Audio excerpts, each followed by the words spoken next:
మరి YCP party నాయకులు ఏ విధంగా ప్రవర్తిస్తున్నారో, ఎంత అసభ్యకరంగా ప్రవర్తిస్తున్నారో మనం చూసాం.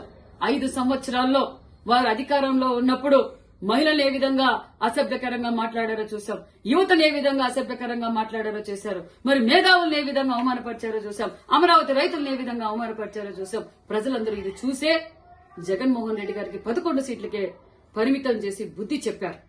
మరి ఇంకా వీళ్లలో మార్పు రాక ఇంకా ప్రజల్లోనూ మరి రోజు రోజుకి దిగజారి చిల్లర రాజకీయాలు చేస్తూ అసభ్యకరంగా మాట్లాడుతున్నారంటే మరి రాంబాబు గారికి మేము తెలియజేసేది ఒకటే, రాంబాబు గారు మీరు మీ అధినేత రాష్ట్ర ప్రజలందరికీ క్షమాపణ చెప్పాలి. ఈ రోజు మీరు అసభ్యకరంగా మాట్లాడారు.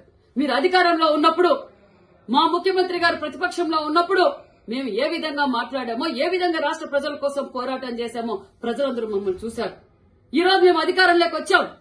అధికారంలోకి వచ్చిన తర్వాత మాకు చంద్రబాబు నాయుడు గారు నేర్పింది సంస్కారంగా మాట్లాడండి, రాష్ట్ర ప్రగతి కోసం పోరాటం చేయండి, ఎవరిని రపరప నరకద్దండి, ఎవరిని రెచ్చగొట్టద్దండి, ఎవరిని అసభ్యకరంగా మాట్లాడొద్దండని మా నాయకులు ముఖ్యమంత్రి చంద్రబాబు నాయుడు గారు మమ్మల్ని ఆదేశించారు.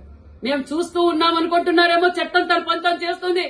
మా యువగల అధినేత నారా లోకేష్ బాబు గారు ఒక్క మాట చెప్తే మీ వైసీపీ నాయకులు ఒక్క గడప దాటి కూడా బయటికి రారన్న విషయం తెలియజేస్తున్నాం. మేము రెచ్చగొట్టకూడదు, మేము దౌర్జన్యాలకు పాల్పడకూడదని మా యువగల అధినేత నారా లోకేష్ బాబు గారు సంస్కారంతో ఈ రోజు రాష్ట్ర ప్రగతి కోసం ఈ రోజు మేము కష్టపడుతుంటే మీరు మా మాన్యశ్రీ ముఖ్యమంత్రి చంద్రబాబు నాయుడు గారిని ఈ విధంగా అసభ్యకరంగా మాట్లాడతారా? సిగ్గుస్తరం ఉందా? మనిషి అయితే నువ్వు మాట్లాడతావా రాంబాబు? నువ్వు యావత్ ఆంధ్రప్రదేశ్ ప్రజలందరికీ ఈ రోజు బహిరంగంగా మీరు క్షమాపణ చెప్పాలి, లేకపోతే చట్టం తన పనిచేస్తుంది. ఖబర్దార్ ముఖ్యమంత్రి గారి గురించి మాట్లాడే అర్హత గాని నీకు లేదు. నువ్వు సంస్కారహీనుడు. నువ్వు ఏ విధంగా మంత్రిగా ఉన్నప్పుడు పనిచేశావో యావత్ ప్రజలు చూశారు. నువ్వు మహిళలపైన ఏ విధంగా ప్రవర్తించావో మహిళలందరూ చూశారు. యావత్ ఆంధ్రప్రదేశ్ ప్రజలు నిన్ను చీకొడుతున్నారు.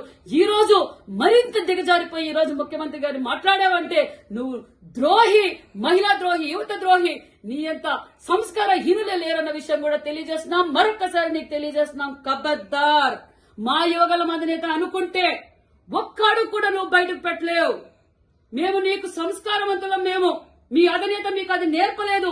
ఈ రోజు మా చంద్రబాబు నాయుడు గారు మమ్మల్ని అభివృద్ధి ధ్యేయంగా పనిచేయండి, ప్రజల కోసం పనిచేయండి అని చెప్తున్నారు. మేము రెచ్చపోతే ఒక్క గంట కూడా మీరు తట్టుకోలేరన్న విషయం కూడా మీకు తెలియజేస్తున్నాం.